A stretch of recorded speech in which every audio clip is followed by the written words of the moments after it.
सवाल नंबर 6 देखते हैं बच्चों। यदि प्रीति एक दिन में 120 रुपये कमाती है तो वह 30 दिन के एक महीने में कितने रुपए कमाएगी। तो यहाँ पर क्या है कि जो प्रीति है वह एक दिन में कितने कमाती है।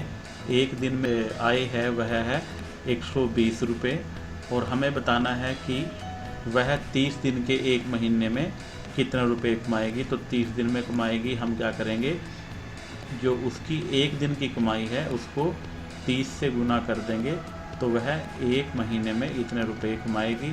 तो इस प्रकार क्या होगा, हम 12 को 3 से गुना करेंगे और बाद में 2 जीरो लगा देंगे। जब 12 को 3 से गुना करेंगे तो हम 12 का पहाड़ा 3 तक पढ़ लेंगे तो 12 36 आ जाएगा और बाद में 2 जीरो आ जाएंगी। तो वह एक महीने में 3600 रुपये कमा लेगी। सवाल नंबर 7 देखते हैं। यदि ललित एक दिन में 100 रुपये कमाता है, वह ललित क्या है, एक दिन में 100 रुपये कमाता है तो एक लीप वर्ष में वह कितने रुपए कमाएगा। और यहाँ पर हमें बताया है कि एक लीप वर्ष में 366 दिन होते हैं। एक दिन में कमाता है वह 100 रुपये तो हमें 366 दिन में निकालना है। तो यहाँ पर ललित एक दिन में कमाता है, एक दिन में कमाता है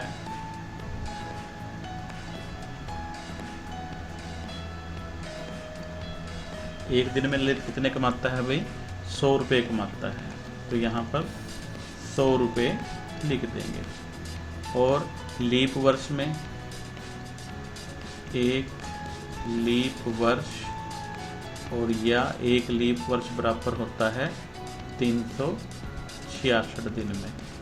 ललित कमाता है तो हम क्या करेंगे, 366 को 100 से गुना कर देंगे। जब 366 को 100 से गुना करेंगे तो हमारे पास हमारा उत्तर आ जाएगा।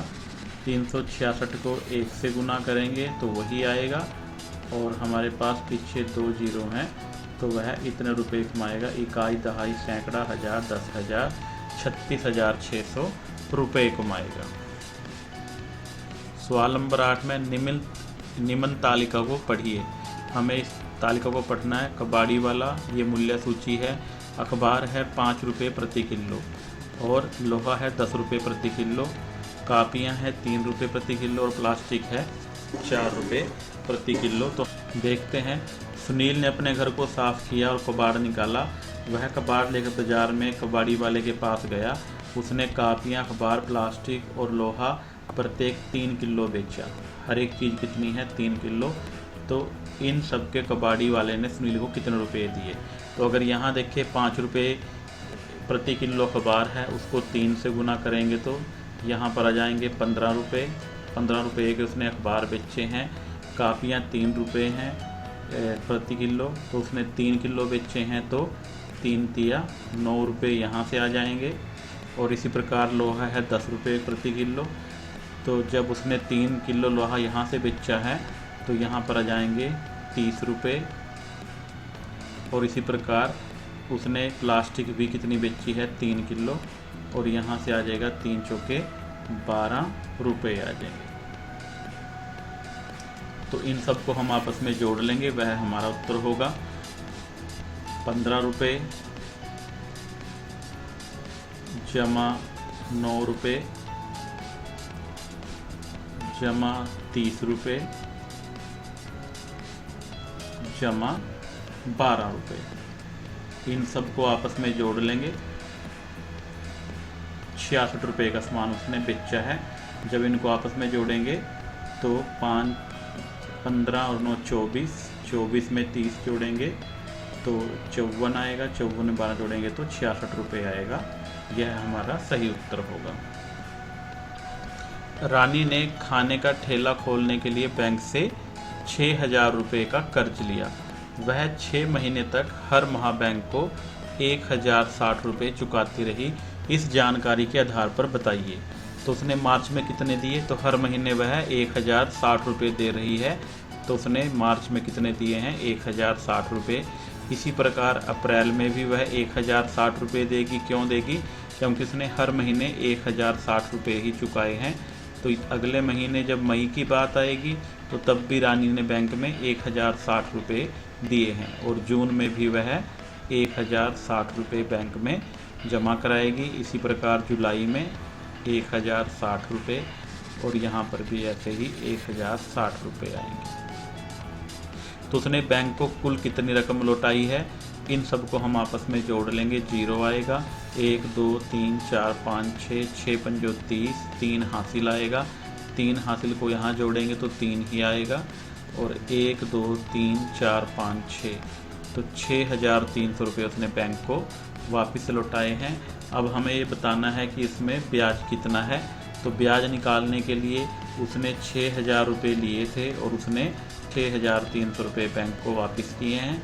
तो इन दोनों को हम आपस में घटा लेंगे तो 300 रुपये उसने बैंक को ब्याज दिया है। 300 रुपये क्या दिया है, ब्याज दिया है, यह बैंक में ब्याज आ जाएगा। तो कितना आएगा, 300 रुपये। तो उसने इतना बैंक में ब्याज दिया है जो उसने बैंक से पैसे उधार लिए थे। सवाल नंबर 10 देखते हैं। रमा ने 2 साल तक अपनी गुल्लक में पैसे जमा किए। अब उसके पास 978 रुपये हो गए हैं। उसका मन एक बोर्ड गेम तथा स्तनधारियों पर एक किताब लेने का है। दी गई जानकारी के आधार पर बताइए उसके पास उचित पैसे हैं या नहीं। तो हमें बताना है कि उसके पास पैसे हैं या नहीं। तो वह 2 सामान खरीदना चाहती है, एक बोर्ड गेम और दूसरा स्तनधारियों पर किताब। जो बोर्ड गेम है वो 315 रुपये की है और जो स्तनधारियों पर किताब है वो 660 रुपये की है। दोनों का मूल्य जोड़ लेंगे, 315 रुपये और 660 रुपये। दोनों को जोड़ लें क्योंकि रमा ये दोनों चीज़ें खरीदना चाहती है। तो जोड़ेंगे 5, 6 और 1 7 और 6 और 3 9। ये जो दोनों सामान है यह 975 रुपये के आएंगे और उसके पास कितने हैं, 978 रुपये हैं। 978 बड़ा है तो सही है, उसके पास पर्याप्त रुपये हैं और उसके पास 3 रुपये और भी बच जाएंगे। क्योंकि अगर उसके पास 978 रुपये हैं और उसमें से हम यह 975 रुपये का सामान माइनस कर देंगे तो उसके पास 3 रुपया बकाया बच जाएगा। 8 में से 5 जाएंगे 3, यहाँ 0 और यहाँ भी 0 बचेगा। तो 3 रुपये उसके पास और भी बच जाएंगे। तो उसके पास सामान खरीदने के लिए पर्याप्त रुपये हैं।